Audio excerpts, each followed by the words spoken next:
Ora, muito boas tardes, pessoal. Espero que esteja tudo bem convosco e bem-vindos ao quarto dia dos 31 dias de horror, o segmento da minha experiência nas aventuras fantásticas em que eu abordo uma vez por dia durante o mês de outubro um livro das aventuras fantásticas ou de outra coleção que seja do género de terror.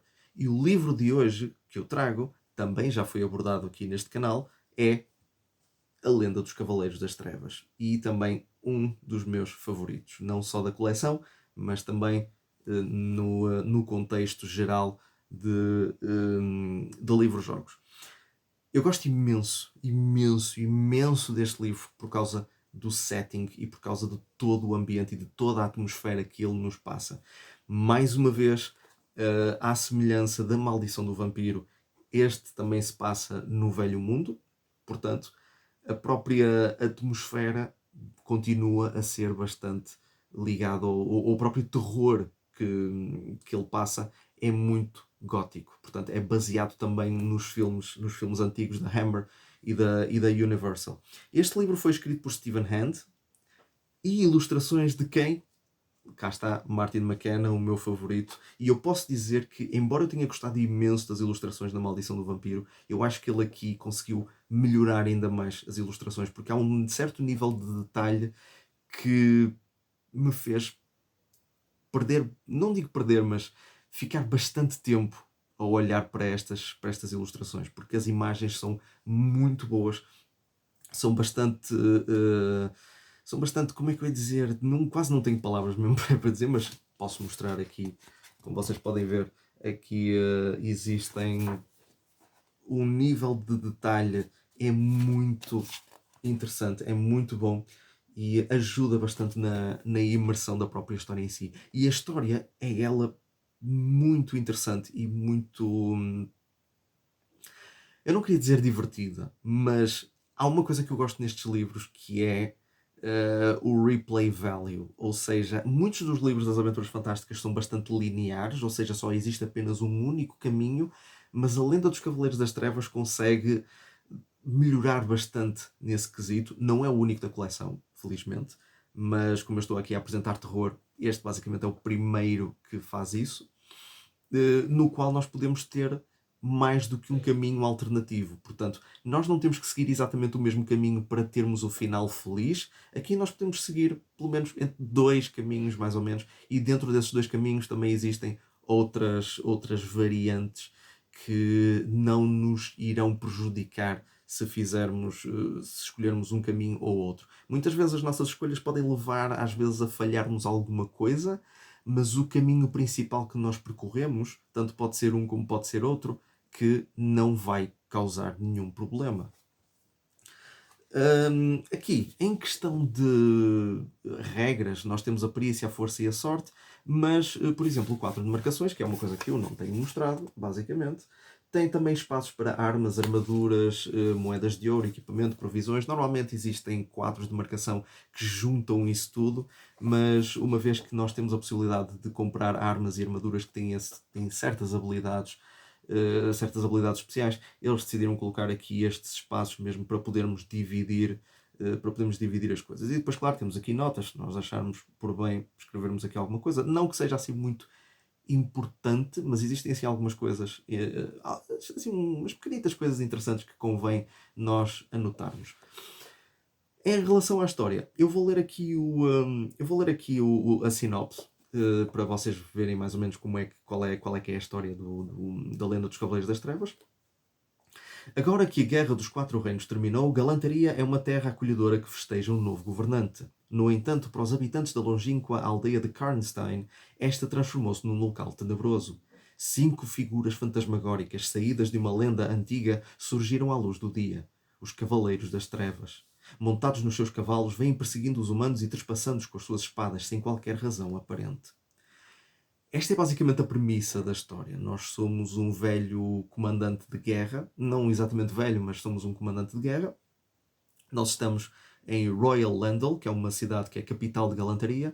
Nós estamos lá num bar e de repente surgem uns aldeões de Karnstein que nos vêm pedir ajuda para nós irmos para Karnstein, para essa aldeia que fica no sul de galantaria, para derrotarmos os Cavaleiros das Trevas. Ao início nós ficamos um bocadinho céticos porque estas personagens neste, neste universo são basicamente personagens de um conto infantil, de uma canção infantil usada para assustar as crianças, e de repente há algo que, pronto, ao início nós achamos que são apenas arruaceiros vestidos com roupas para aterrorizar os aldeões e pronto, decidimos na mesma ajudar. Mas à medida que nós vamos avançando na história, nós percebemos que afinal estes Cavaleiros das Trevas são capazes de ser mais reais do que propriamente imitações.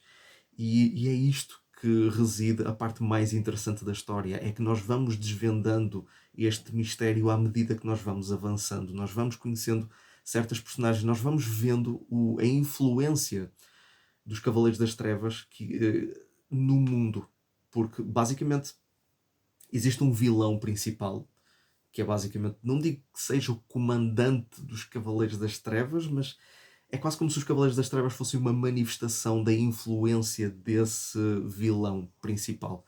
O nosso objetivo é mesmo derrotar esse vilão. Ele está em Karnstein. Não porque sim, mas sim porque há uma razão especial para ele estar ali, mas para isso vocês têm que chegar ao fim da aventura para perceber o que é que ele pretende fazer. Mas basicamente existem certas mensagens, não digo subtis, mas existem certas personagens cósmicas e místicas que vêm ter connosco e que falam connosco e que nos podem auxiliar ao longo da aventura, como por exemplo o espírito da Mãe Terra, o Deus dos Chifres, que são basicamente entidades que velam pela Terra, pelo mundo em si, e que, se tudo correr bem, contam connosco como uma espécie de campeão para derrotar este mal que quer contaminar a Terra e quer prejudicar toda a mãe natureza e todas as pessoas que vivem neste mundo. Portanto, existe uma certa carga de responsabilidade que nos vai caindo em cima dos ombros aos poucos, e aos poucos nós vamos sentindo esse peso à medida que nós vamos avançando na aventura. Mas tirando isso, a aventura em si é muito interessante porque embora o nosso objetivo seja chegar a Karnstein, existem algumas aventuras, ou podemos considerar quase como side quests durante a história, que basicamente, embora não sejam obrigatórias para passar o jogo, dá-nos uma sensação de como é que eu ia dizer, dá-nos uma sensação de alívio, uma sensação de felicidade quando nós os resolvemos. Porque todas essas situações são basicamente a manifestação desse grande mal que está a acontecer.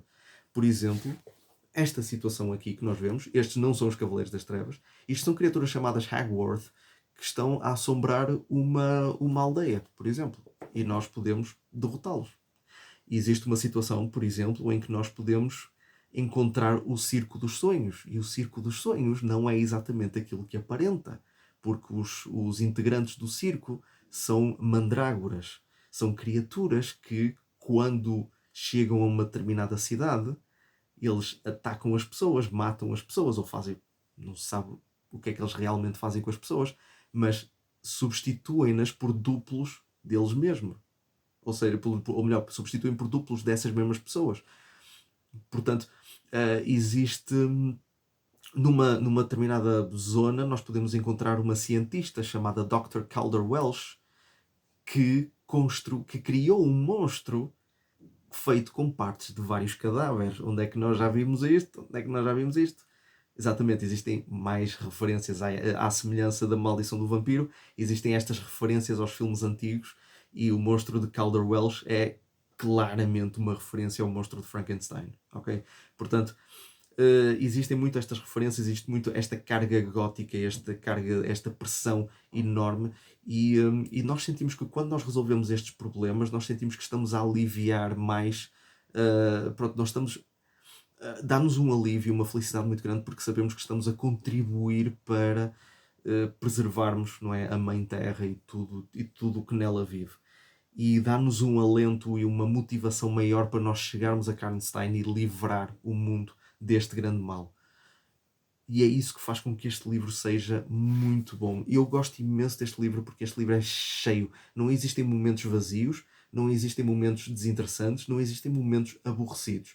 Este é um livro cheio do início ao fim e embora eu considere que, devido às enormes variedades à enorme diversidade de caminhos que nós podemos fazer, eu acredito que a experiência no todo, desde o início ao fim, seja um bocadinho curta demais em comparação com outros livros das Aventuras Fantásticas. No entanto, nunca nos faz parecer que fizemos pouco.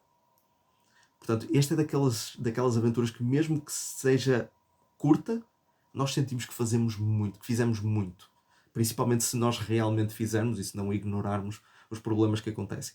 Mas basicamente é esse o sentimento de satisfação que nós sentimos quando nós ajudamos alguma aldeia ou outras pessoas ao longo da nossa aventura. Porque não é só o foco no objetivo final, mas sim o foco é ir ajudando as pessoas à medida que nós vamos avançando na história. E é por isso que eu recomendo imenso este livro. Este é um dos meus favoritos. E pronto, este foi o vídeo de hoje. Espero que tenham gostado. Se vocês gostaram, cliquem em gosto. Se não gostarem, estejam à vontade para clicar no não gosto. Usem a caixa dos comentários, deem sugestões, opiniões, falem o que vocês quiserem. Falem um bocadinho sobre a vossa experiência neste livro, se vocês o leram. E pronto, subscrevam no canal se ainda não o fizeram e cliquem no sininho para receber notificações destes vídeos sempre que eu lançar. E eu espero contar com a vossa presença no próximo livro que será apresentado, no próximo vídeo que será apresentado amanhã. Até à próxima.